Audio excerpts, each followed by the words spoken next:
What's up, everybody? 49's Fine, back at you again today with another precious metals video, and today I wanted to talk about gold price, specifically about how high and unaffordable gold price has become. I'm looking online and I'm looking at forums and I'm reading YouTube comments, and more people are talking about how they can't afford gold. And the more and more people state that they can't afford gold, the more and more this idea that gold is an unattainable asset and is not realistic for the everyday person to get a hold of gets spread around. And I think that can be very discouraging to new stackers that are just now getting into the hobby. And today I kind of wanted to combat that. I completely understand not being able to afford gold. But the last thing I want to have happen is for new stackers getting into the hobby to avoid gold entirely just because they've heard that it's too expensive over and over and over. So let's get into why gold is actually, in my opinion, still affordable.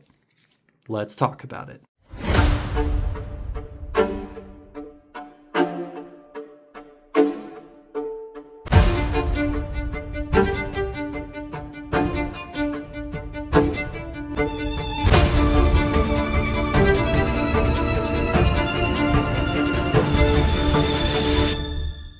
A huge thank you to our community members. Thank you guys very much for being part of the finest. Let me preface this video by stating this is not financial advice. Do your own research, come to your own conclusions based upon that. And we just hit 2,000 subscribers a couple of weeks ago. Thank you guys very much for that. Please subscribe down below if you haven't already. Hit the like button if you enjoyed the video, and let's push for 3,000 subscribers. We're trying to get it done by May 20th. That marks the 1-year anniversary of the 49's Fine channel. So, as we all know, gold has seen some incredible gains in a very short amount of time. It's only been about, 14 and a half months, and gold has increased in price substantially. And while that is a good thing to see, and a lot of stackers' portfolios all over the world have gained incredible value, it does sting a little bit in regards to buying more. With metals, prices can be stagnant for some period of time. It's not the same as the stock market.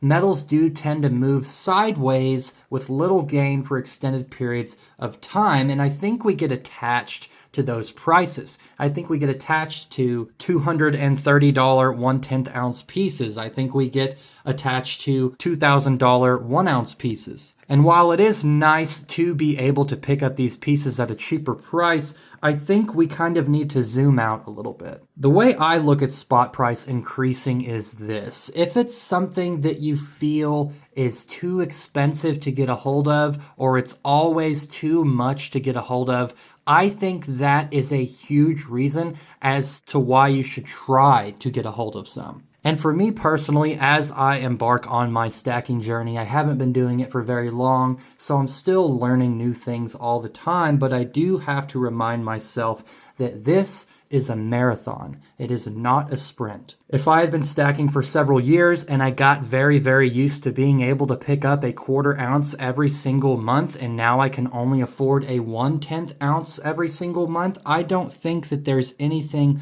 wrong with that necessarily. All that is gold justifying itself more and more in our current market and in future markets. So I wouldn't look so much at the size of gold pieces that you can pick up nowadays versus 6 years ago. I would look at the amount of fiat value that I'm transferring over to real gold value. That's what I would pay attention to. Sure, it can be a little bit bothersome to look at the fact that what used to buy a 1/4 ounce can now only buy a 1/10 ounce. What used to buy a 1/2 ounce can only buy a 1/4 ounce.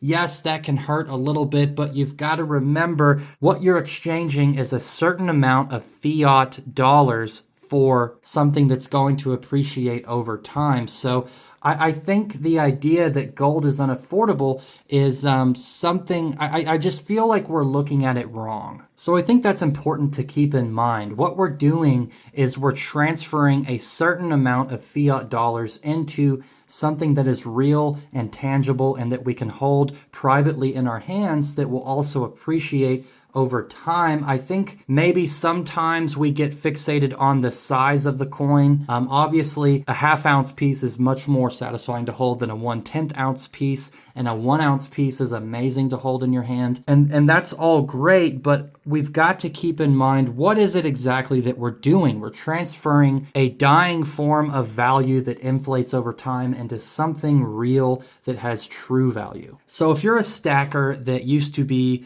picking up larger pieces and now you can only afford smaller pieces, I personally myself, I wouldn't sweat it, because no matter what, you're transferring that wealth into something real. And it's not like it's worth any less. In fact, it's only going to be worth more over time. Sure, the sizes get smaller over time, but that wealth growth stays the same. Sure, premiums are a little bit higher on fractional gold pieces, but I actually made a video, I believe it was titled The Fractional Gold Takeover. I can't remember exactly what I titled it, but it highlighted the potential of premiums on smaller pieces potentially dropping by percentage over time as spot price increases and smaller pieces become more and more commonly bought over 1 ounce pieces. So I'll link that video down below so you guys can check it out. But that was just some of my thoughts today. Don't be discouraged if you're having to pick up smaller and smaller pieces. Just always remember that you're transferring a certain amount of wealth from a broken system over to a perfect system. But anyways, guys, I hope everyone's doing well out there. Keep stacking. Peace.